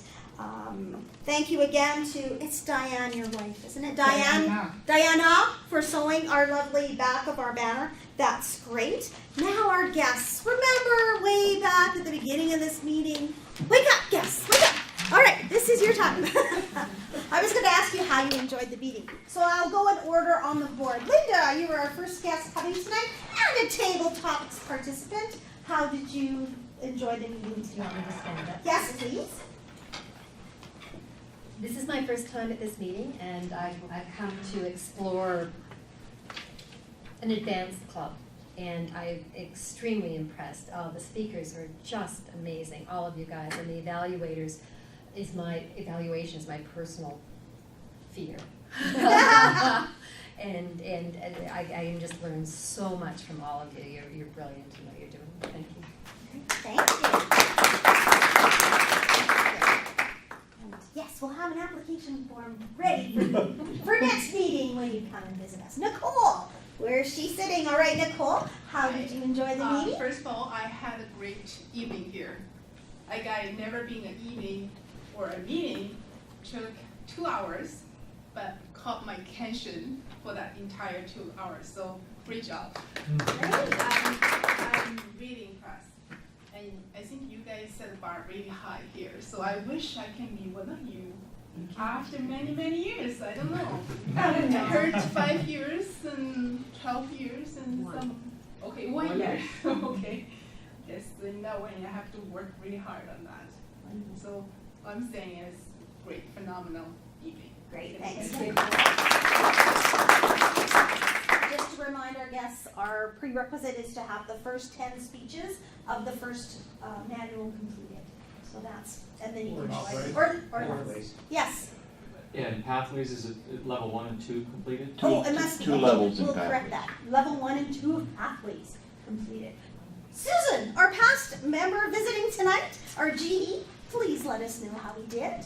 Not the whole report yet. Well, it's From good a to be guest. back, and it was great to get hugs, and I really missed you guys, but life is just not letting me come right now, so I'll come when I can, and thanks for having me. That was from the fugacious Susan Kramer. That we'll call her from now on. So we will make sure we get that word in. I love that word. Audrey, who's here as a Toastmaster. Great. Hi everybody. It was really fun and inspiring. It's the third time that I visit the club, and every time I go back to my club and I have so much feedback and evaluation to share. That's why I will be back again and hopefully bring more guests. Yes, that's great. And our last guest, Melanie, who is not a Toastmaster, but a guest. How did you enjoy the meeting? Yeah, I didn't know about Toastmaster at all, so it was the true first time in just learning about what's the association. I don't know if it's an association or a group. I do conferences. I'm a guest speaker at the university, so I really didn't know, and I think it could be a good idea in Montreal because, as you can see with my accent, as someone told me, I'm a French person, so it could be very good to learn much more about doing conferences and stuff. So thank you very much, and I may maybe join the Montreal club. Great. Whoa. Thank you. Before I conclude the meeting, any announcements from the executive? Yes, Mark? Madam Toastmaster, for those of you who haven't already received my email or read it or remembered it, November 22nd, which is our second meeting in November, will be our annual fall open house potluck event. So I'll be calling on members to provide food. The centerpiece will be a turkey, which is in my freezer, ready to go. We will then be inviting the Toastmasters world, lots of lovely people who would come and join us and hopefully be potential members for the club. So it's a great way to promote the club. Matt has arranged for us to use the big room at the other end of the building, so it'll be a big event. We're working on the agenda, so Anthony and I will be finalizing that soon and making some announcements, and we'll be reaching out to different people to play some very specific roles for some very specific reasons. That concludes my announcement. Thank you. Any more announcements from the executive? I have one message from Christina Cruz. She did remind me to remind you that if you have not signed up for Pathways, perhaps you've taken the evaluation survey portion, but you haven't signed up for your particular path, that you need to complete that. And their goal for the whole district is by Christmas. So if you haven't done it yet, you have a little bit of time. It's just a reminder to get it done. There is an after meeting to this club, and it's at the Cattle Baron, and I can tonight finally go. So, I'm encouraging every single one of you who I've not seen for a long time to come to the Cattle Baron after the meeting, stay for a coffee or a bubbly, and thank you all for coming to the meeting, coming to the meeting this evening. Ghosts and goblins, safe Halloween. Enjoy your time with your kids, your grandkids, even as adults, if you're going out this weekend, dressing up. Be safe, drive safe. Remember, don't drive high. The same rules apply. So no. That's on all the highway signs. Yes. So no cannabis. So be careful with the cannabis and have a great Halloween. Is that not what we say? A friend indeed is a friend with weed. Be careful with the cannabis. That's all I did. I'll leave the meeting. The meeting is now adjourned. Thank you.